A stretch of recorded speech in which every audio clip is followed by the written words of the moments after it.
Habari. Je, unapata ganzi ya kuwaka moto katika mikono yako ama miguu yako? Ganzi ya namna hiyo usiipuuze, kwa kuwa ina maana ya kwamba ganzi hii ina tafsiri ya kwamba mishipa yako ama neva zako zimeharibika kwa kiasi kikubwa.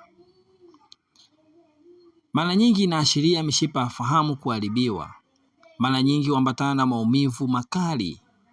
Mara nyingi au wakati mwingi hukosesha usingizi. Usisubiri hali iwe mbaya zaidi. Matibabu yapo ambayo unaweza kuchukua hatua za haraka ili kuweza kutibu tatizo lako.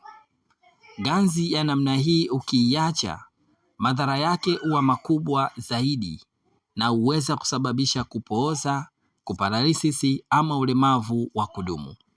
Je, bado unasumbuliwa na ganzi ya hisia ya kuwaka moto? Wasiliana nami kwa msaada zaidi, nami nitakusaidia ushauri na matibabu.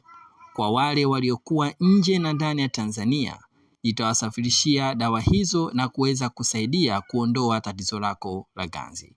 Kumbuka, afya yako ni uwekezaji. Afya yako ni mtaji. Karibu sana.